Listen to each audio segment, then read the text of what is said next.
avalanches and how to avoid them. Today is a primer for those new to winter snow travel.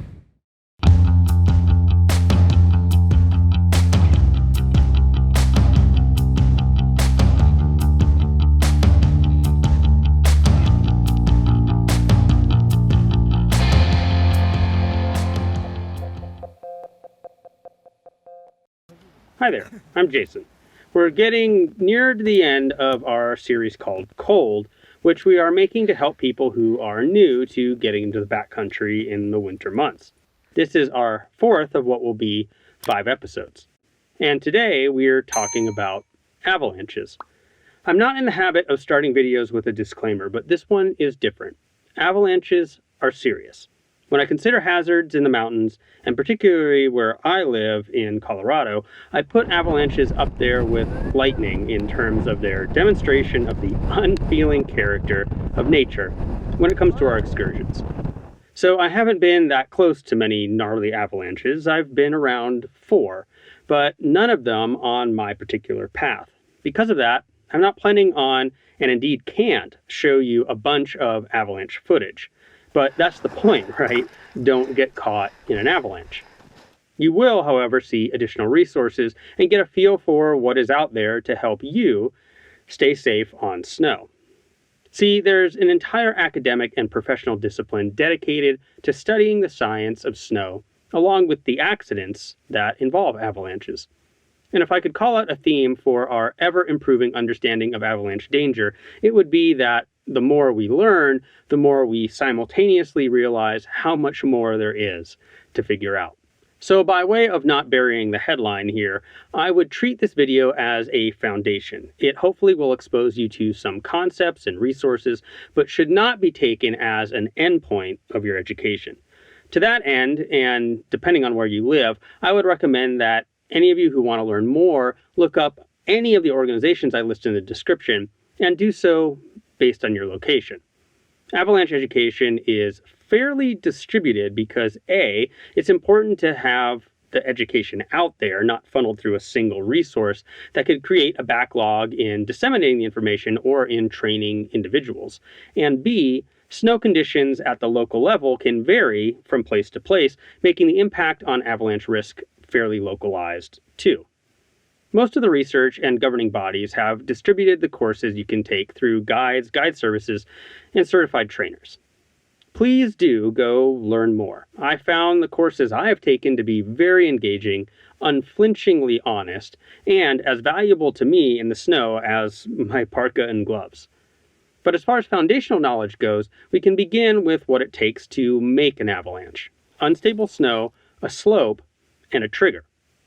And if you want to avoid avalanches, you can move from more to progressively less certain of your avoidance by tackling each of these elements in reverse order.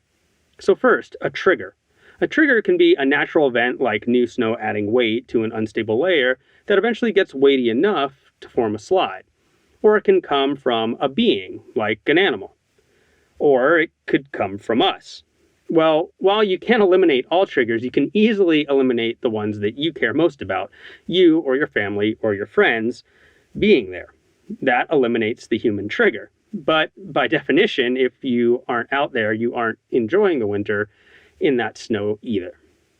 So we move down the list to slopes, and we can eliminate the slopes that are likely to slide. The most important part of understanding about how slopes contribute to avalanches is understanding slope angles. Most avalanches happen on slopes between 30 and 45 degrees. They can happen on lower angle slopes and higher angle slopes, but the vast majority happen within this 15-degree range. You want to know your slope angles. During an outing, you can use something called an inclinometer. These can come as separate pieces of equipment, or many compasses have them included. It's good to practice looking at a slope, guessing its angle, and then checking it. Most people tend to underestimate slope angles at first, but with practice and feedback, you get better. Another way is to look at route information beforehand. I would highly recommend the CalTopo website, which can be used for free and which provides a slope angle shading. You will only get contour lines for a topographic map in the US and Canada, but you can drop a GPS track for any route anywhere, and you can then check it against the slope shading to see if you're planning on crossing through, under, or over those dangerous slope angles. One of the simplest ways to avoid the dangerous slope angles is to stick to ridgebacks. If you stay on a ridge crest, the slopes peel away from you. Any avalanche that would happen is going to now happen below you.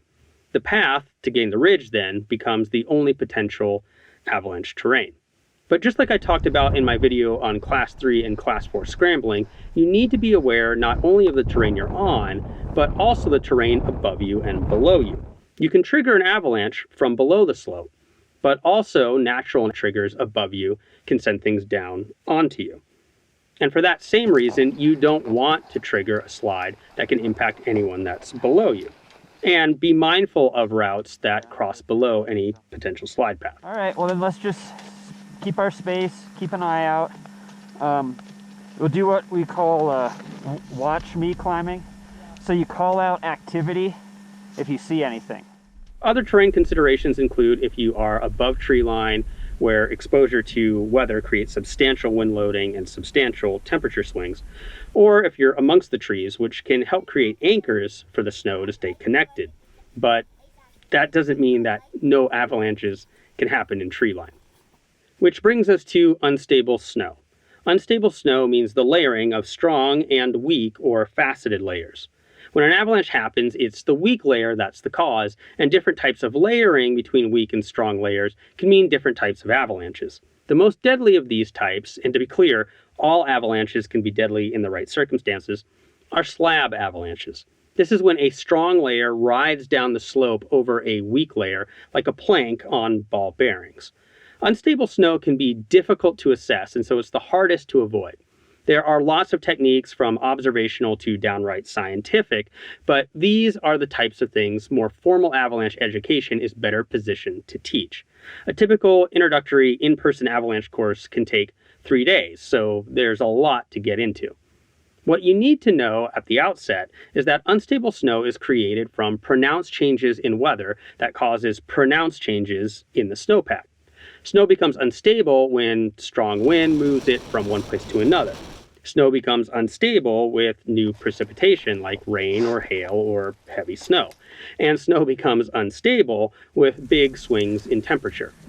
The takeaway here, I think, is that you need to track the weather in winter. It is better to be looking at macro weather patterns over the course of the whole season when compared to just focusing on the immediate forecast. You need to have an idea of what has preceded the current weather so you have a sense of whether it's now changing a lot if you've seen big shifts across wind, precipitation, or temperature in the recent past. Besides keeping an eye on the weather, you also want to be on the lookout for immediate signs of recent avalanche activity, shooting cracks, and collapsing snow. And while I would recommend keeping an eye on these extended weather patterns yourself, there are also organizations out there that do this for you. Like with the education links, there are links to avalanche forecasting services in the description. These services are going to give you information on what's called a forecast hazard rose, which is a diagram that talks about the avalanche risk below, at, and above tree line, and for all directions of the compass. And that is something worth highlighting. Avalanche danger can be very different on different spots of the same mountain. Prevailing winds can make one side of the mountain more safe and the opposite side less so. Sun exposure changes snow dramatically depending on whether or not you're on the east or the west aspect or the north or the south aspect. These avalanche forecasts will also discuss snowpack changes, which is a long-term view of the changes happening to the snow itself, and they'll discuss the weather and its immediate impacts to the risk factors of the day. And speaking of risks, knowing how your planned activity of the day interacts with all of this stuff becomes pretty important too. It's worth knowing that avalanches happen most often to snowmobilers. There's quite a bit of weight and sudden momentum shifts in snowmobiling. Next most frequent is skiing. The ski slopes that people want to ski on also happen to be the same angles of slopes that are most prone to avalanches. Then comes climbing. This is largely due to climbing up snow couloirs or snow-filled gullies, and ice climbing. Ice climbs tend to form at the cliff's edge of slopes that are filled with snow because the melting snow creates the water that forms the ice. Then you get into less risky activities like snowshoeing and winter hiking. These activities usually don't happen on slopes that are steep enough for avalanches, and the real risk is crossing below avalanche slopes. And besides the conditions and your activities, the other major factor in setting the total risk is if you know what to do when an avalanche happens. This is another component for which you should seek formal instruction, and it's beyond the scope of this introductory video. But having a beacon, a probe, and a shovel, along with knowing how to conduct a search and extraction, is necessary for anyone who may be treading through avalanche terrain. Finally, though, if you are going out into the snow, the number one thing you can do to stay safe is to have a plan B. People who study avalanches that catch people have come to the conclusion that if people were more willing to abandon their plan when they see iffy signs, many more accidents would be avoided. If you feel free to turn around when you're questioning if it's unsafe, rather than only doing so when you're absolutely sure it's unsafe, you are far less likely to end up in an avalanche. If you have something else you can do, it matters. Hey, this slope feels kind of iffy. Let's go do that low country ski tour, or hike that other trail, or just go to the local coffee shop that we like. I'm exhausted. By having an alternate plan that's still fun, you're leaving behind the all or nothing thinking of either having to go forward or abandoning all of the fun for the whole day. So with that, I hope you found this introduction to avalanche safety and call out of other resources to be a helpful place to start your avalanche education journey. Please hit that like button, subscribe, and ring that bell, and share with those who are interested. And let us know in the comments how you are planning on getting you or your family out in the snow this season. Check the description or our website at shortguysbetaworks.com for the links to all those additional resources. Our website also has gear lists and links related to other outdoor educational opportunities, as well as additional thoughts on all of our videos.